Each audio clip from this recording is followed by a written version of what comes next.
Acton, after seeing my video on their Blink Light electric skateboard, reached out and asked me if I would be interested in checking out their new Blink S skateboard.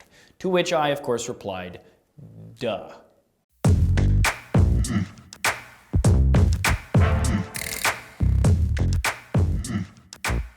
Two boxes then showed up not too long after, and I proceeded to open them delicately. In the smaller, more confusing box to me, I found a helmet, which I won't use honestly, but it was nice to know that they're thinking of my safety. And a brochure with my logo on it, explaining some of the highlights of the new skateboard. Nice touch, Acton marketing team. Moving on to the clearly skateboard-shaped box, I teared it open and pulled out the board, which we will get to in a sec. Then I also found a remote, information packets that people like us just don't read, and not one, but two chargers. Which brings us to the board itself. This is the Blink S, which is the new lower tiered model besides the aforementioned Blink Light, and frankly, it's in an entirely different category compared to the original Blink Light. Whereas the Blink Light was slightly terrifying on New York streets at speed, with you constantly fearing gravel or even large gaps in the sidewalk thanks to its tiny quote-unquote normal skateboard wheels and short board build, the Blink S has a much larger and more solid feeling wheels as well as a much wider deck. The board also has the same side lights that the Blink Light had, but also has an added front lamp and a tail light. Both boards have the same one-wheel hub motor concept for power, but instead of that motor being 450 watt on the Blink Light with an integrated battery built into it, they've moved the battery under the board and they bumped up the wattage in the motor to 600. This extra bump in wattage also gives it a bit more grunt and stamina. The Blink S can handle double the incline for hills at 8.6 degrees and can hit a max speed of 15 miles per hour, go a distance of 10 miles on a single charge, and pushing the throttle all the way forward definitely propels the board faster. Now 15 miles an hour here in New York City on a short board is a little terrifying.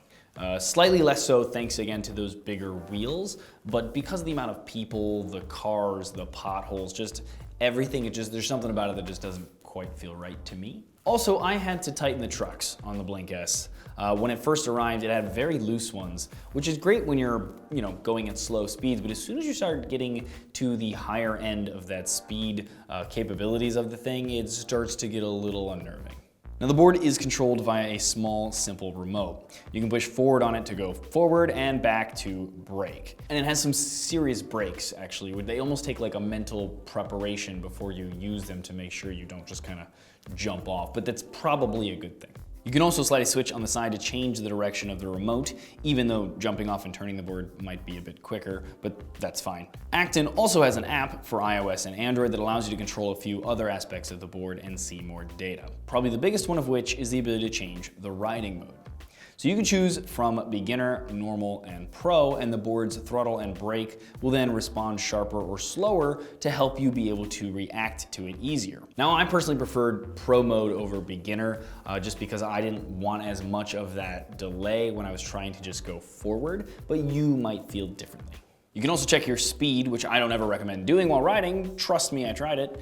Your total mileage, ride time, and you can also compete in weekly challenges with other Acton riders, check the battery, and you can also check where other Acton board users are, should you want to, I don't know, ride with them or something.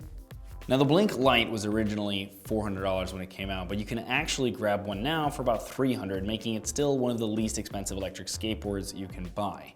The Blink S, however, starts at $700 and it has a coupon usually for $50 off, which brings it to about $650 right now. And even though that's a hefty jump in price, it sort of makes sense. All of that extra lighting, bigger motor, larger wheels, larger board, faster charging battery, etc. adds up. And $700 is still under the average for electric skateboards out there, especially ones this light, this fast, and can charge this quickly. Comparing it to the Blink Light, I'd say maybe go the light route if you only plan to ride at short distances and on smoother surfaces. But personally, for a daily commuter or using it maybe on like a college campus, I might pay the extra to get the Blink S, even if it is just for a much less terrifying riding experience. But in the meantime, there you go, the Blink S. If you guys like this video, please thumbs up it or share it. It is greatly appreciated. And if you want more videos like this, more tech tutorials, reviews, etc., please click the link that's floating around here somewhere to be taken to my channel. If you like what you see there, please subscribe. And as always, thanks for watching.